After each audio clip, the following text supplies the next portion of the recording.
Salut à tous! Allez, petite vidéo quasiment en direct, donc c'est sans montage et avec pas beaucoup de préparation, donc je commence à être de retour. Je voulais revenir vers vous. Alors si vous avez eu la newsletter, il y a beaucoup de choses que vous savez déjà, puisque je vous l'ai déjà dit par écrit. Donc là, je voulais vous le dire un peu en vidéo pour tous les gens qui ne sont pas inscrits sur la newsletter. Donc déjà, inscrivez-vous sur la newsletter, c'est dlp-bonus.com.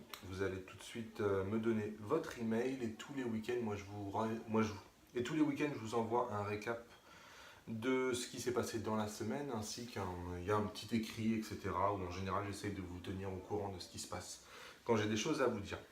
Donc tout d'abord, l'actualité sur la chaîne pour la rentrée. Donc durant le mois de septembre, ça va être principalement. On va revenir donc sur le test du XF56 1.2 que j'ai fait. J'en ai eu un deuxième. Lors du test, je me plaignais pas mal de l'autofocus. Je vous dirai un peu avec le XF56 1.2 de remplacement que j'ai eu, les tests que j'ai fait et est-ce que oui ou non finalement j'ai trouvé l'autofocus meilleur. On parlera beaucoup du Samyang 12 mm f2 avec lequel j'ai passé tout l'été. J'ai fait vraiment beaucoup de photos avec, donc j'ai pas mal de choses à vous dire là-dessus. Je sais que c'est un modèle qui vous intéresse. J'ai acheté pas mal de matériel Peak Design, c'est une première pour moi. Je savais pas, j'en avais jamais eu, j'en avais beaucoup entendu parler. Donc pour ceux qui ne connaissent pas, c'est un peu l'Apple des sacs à dos maintenant pour la photo. Donc je m'étais toujours posé la question, est-ce que ça valait le coup, etc. Donc du coup maintenant j'ai la réponse. J'ai envie de vous parler pas mal des simulations de films Fujifilm. C'est quelque chose que j'ai pas fait pour l'instant. Je les ai beaucoup utilisés là durant l'été avec tous les shootings que j'ai fait. Et c'est vrai que je me suis rendu compte que sur la chaîne, j'en avais pour l'instant jamais parlé. Donc j'ai envie d'en discuter avec vous, de vous dire quelle simulation de film fait quoi et dans quel cas il faudrait les utiliser ou pas. Enfin, j'ai acheté des bagues d'allonge macro. Ça aussi, c'est un sujet que j'ai envie de traiter avec vous sur la chaîne. Il faut savoir que ça existe. On peut faire une semi-macro et améliorer son objectif grâce à ces bagues d'allonge. Ça ne vaut pas très cher, je vous en parlerai. Je vous parlerai aussi de la télécommande que j'utilise, puisque c'est une question qu'on m'a posée plusieurs fois au cours de l'été. Donc moi j'utilise une télécommande dont je suis très content, qui ne vaut pas très cher, donc je vais faire une vidéo là-dessus. Ensuite je vais vous montrer quelques photos que j'ai fait probablement durant l'été, puisque là aussi j'entends beaucoup de bêtises sur les Fujifilm. Moi je suis très content de mes photos et je regrette absolument pas mon D750 de chez Nikon plein format. Donc voilà, je vais revenir un peu là-dessus, je vais vous montrer les photos que j'ai faites et pourquoi j'en suis vraiment très fier. Et j'ai vraiment pas à rougir d'avoir un XT2, même si je me suis fait foutre de moi dans une grotte par un mec avec son plein format qui était persuadé que j'avais un espèce de compact pourri. Bref, la suite du mois de septembre, ça sera probablement aussi une nouvelle chaîne. Je vais séparer complètement la chaîne Fujifilm, donc les guides Fujifilm qui va continuer, probablement avec un rythme de 2 ou 3 vidéos par semaine. Et je vais créer une autre chaîne qui va s'appeler, je sais pas, Débuter la photo ou quelque chose comme ça, qui elle parlera photo sans parler spécifiquement d'une marque d'appareil photo. Donc je veux vraiment séparer ce côté-là, où d'un côté je vais vous parler de Fujifilm, que c'est les appareils que j'utilise, que je commence à bien connaître, et de l'autre côté je vais vous parler de la photo en général. Donc je souhaiterais pouvoir toucher aussi les gens qui ont des Canon, les gens qui ont des Nikon, les gens qui ont un appareil photo qui ne soit pas un Fujifilm et qui sont aussi concernés par tout ce que je dis sur la photo.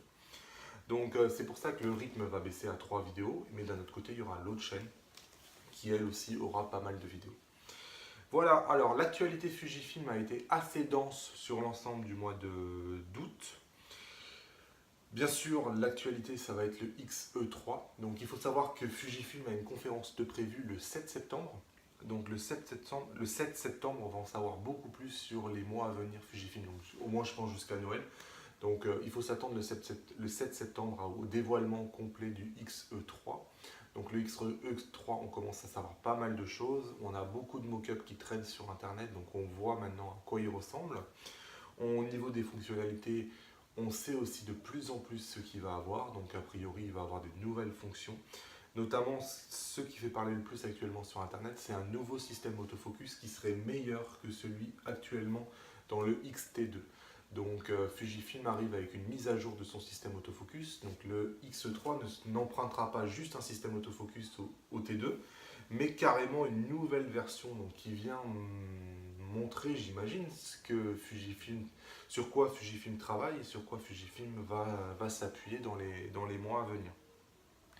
Donc à noter que ce X3 aujourd'hui, il est annoncé comme étant plus cher que le XT20. Donc ce qui est bizarre en fait, puisque ça a toujours été censé être le moins cher. Mais là, les rumeurs disent qu'il sera plus cher que le XT20, puisqu'incorporant des technologies qui sont meilleures que le XT2 par moment. Donc l'ergonomie reste celle du E3, mais en termes de fonction, ça sera un cran supérieur. Donc j'ai envie de dire que c'est presque, là actuellement on est dans le XT2, XT20, donc on est dans la deuxième génération. Et là, ils sont en train de faire un saut, il va presque être en avance sur tous les appareils.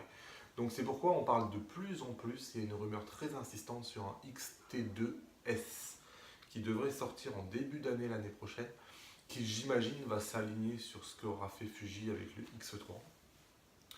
On parle aussi beaucoup d'un capteur stabilisé sur le XT2S. Donc ça, on verra ça. Dans l'été, vous avez une mise à jour de tous les boîtiers Fujifilm. Donc si vous ne l'avez pas faite, je vous invite à la faire. Elle n'apporte pas spécialement de nouvelles fonctions, c'est principalement du correctif de bugs. Voilà, lors de cette conférence du 7 septembre, on s'attend aussi à ce que Fujifilm lance officiellement le XF80 f2.8 macro, donc qui est enfin le premier objectif ayant un rapport de grossissement 1:1 chez Fujifilm. Donc on s'attend à ce que Fujifilm nous donne enfin son prix, qui compris probablement entre 1000 et 2000 euros. Et surtout sa date de disponibilité qui a priori va tourner autour du milieu du mois d'octobre. Voilà. Il y a Samyang qui a annoncé aussi qu'il s'apprêtait à dévoiler 5 nouveaux objectifs. Donc ça aussi c'est très intéressant quand on voit le rapport qualité-prix de ce que fait Samyang. On peut être attentif là-dessus, on ne sait pas du tout ce que c'est. La seule chose qu'on sait c'est qu'il y a 5 nouveaux objectifs que Samyang va bientôt dévoiler. Voilà. Il y a le X Pro 2 qui est aujourd'hui le dernier appareil photo actuellement en vente de chez Fujifilm qui ne fait pas de 4K. Donc a priori, il va recevoir enfin une énorme mise à jour, notamment lui permettant de filmer en 4K. Ce qui va lui permettre de rejoindre un peu cette famille d'appareils photo qui sait faire de la 4K. Et surtout, c'est quand même l'appareil photo le plus cher vendu par Fujifilm. Aujourd'hui, c'est pas normal qu'il y ait ce trou-là. Donc a priori, Fujifilm n'a pas oublié les possesseurs de X Pro 2 et va maintenant les aligner sur la 4K. Voilà à peu près ce que j'avais à vous dire dans cette vidéo. C'était un résumé donc, de ce qui va se passer sur la chaîne probablement à la rentrée, donc durant le mois de septembre, de la nouvelle chaîne à venir et un peu l'actualité Fujifilm. Voilà, si vous ne l'avez pas suivi durant l'été, ça vous fait un condensé. Voilà, moi je vous retrouve à bientôt dans de nouvelles vidéos. En attendant, abonnez-vous à la chaîne si vous nous débarquez. Ne manquez pas les prochaines vidéos. Ciao!